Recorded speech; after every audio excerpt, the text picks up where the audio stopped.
for-profit higher education been an asset or liability for people of color?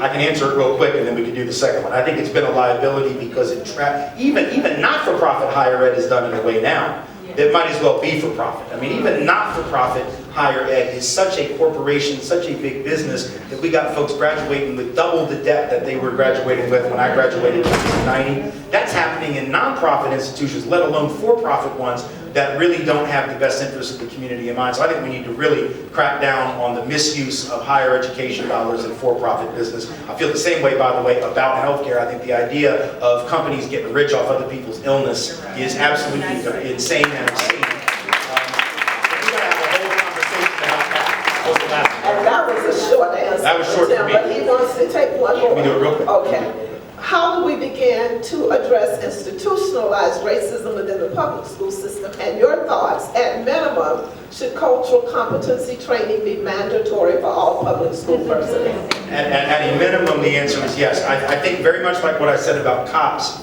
that there should be a probationary period where they have to get to know the community. I feel the same way about teachers in those communities. You know, right now we have a lot of well-intended but entirely unprepared young people who go through TFA or some other kind of alternative certification process and get 5 weeks of training to go into a community where a lot of times they're actually usurping jobs that were held by long-time black and brown and for that matter white working class folks for years, but they cost too much. So now you can get this young person that doesn't cost as much and they've had 5 weeks of training. They're well-intended, but they don't know how to relate to the community. We have got to say to teachers, we expect you to be in that community, providing a service and getting to know the people who are there. You're not just there to just fill the minds with information, you're there to work with the people. So that's part of it. The other piece I just want to say is this. I think that there's so much we could say about how to fix the schools, and if I come back to town, we will hopefully talk a lot with teachers and administrators, school board, etc., about what that looks like. But I will say this is the most important thing. A couple years ago, I was giving a talk in the Twin Cities, and it was a conference for these charter schools, and I'm very cynical about charters because I know the intentionality of many of the people that set them up. That doesn't mean all charters are bad, doesn't mean all charter operators. I know some charter operators that have set up the equivalent of freedom schools that have truly liberatory, critical pedagogy, so I know it's done, but that's not the norm. The norm is this very much sort of like, let's get free of all the rules and the regulations and let's just do our own thing, and most of their outcomes are not very good. But I was doing this conference because these folks had some intentionality behind them. And I was impressed, like a third of the students in some of these schools were homeless. So they really wanted someone to come in. So I was there as one of 5 speakers. And I was like the last one of the day. And I watched the other 4.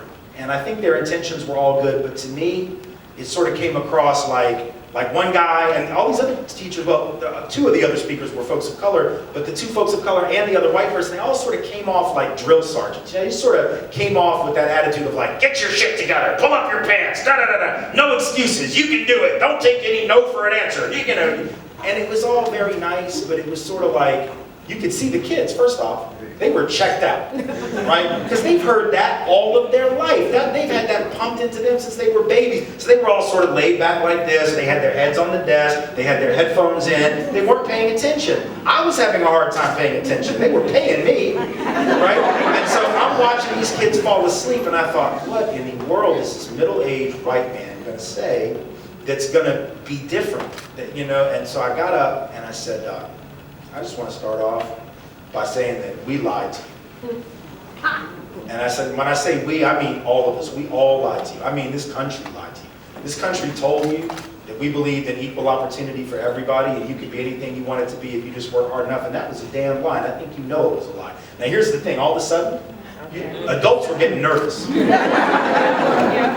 the folk that brought me, some of them were like, oh, he's got a half an hour left. This is could y'all go cancel that check? Cancel that check and cut his mic, And I said, I don't know that we knew we were lying to you, but we did. And all of a sudden, the young people took out the headphones, started sitting up straight in the chair, took out paper, started writing down notes. One black dude looks at this other friend of his, and I swear to you, he looks at it and goes, "What is this shit?" I didn't hear him say it, but I watched his mouth. What he mouthed was, what is this shit? And shit, I mean good, not bad, right? I mean, like it was like, what is this? And so really what I ended up talking about was how we constructed this system and it did not have them in mind. That this system wasn't for them, it was set up for other folks, and if they wanted to ever serve them, they can't accommodate to it. They have to commit to fundamentally uprooting it and changing it. And you can't uproot a system that you don't see, and that you're afraid to name, and that you don't understand that its outcomes are not an accident. It's like after Hurricane Katrina, Spike Lee did that really good film. The one mistake I thought that Spike Lee made was when he said, this was a system failure of monumental proportions, what happened to New Orleans. Wasn't a system failure. Yeah. The only way you could think that was a failure is if you think the system was set up for poor black folk in the first place. Then it let them down, that would be a failure. But if you think the system was set up for them, you haven't been paying attention. It wasn't set up for them, so when it failed them, that wasn't failure, that was success. When these schools don't create fully educated people, that's because we don't have jobs for everybody, and we would just as soon put them in prison or give them a job, working for 25 cents a day in the prison, making furniture for state offices, shrink wrapping software for Microsoft, doing hotel reservations and airline reservations for companies in these for-profit prisons, right? That's the plan we have.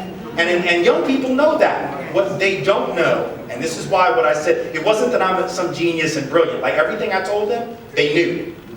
What they had never heard was a person in a position of authority look them dead in the eye and say, that thing you think is real, that is real.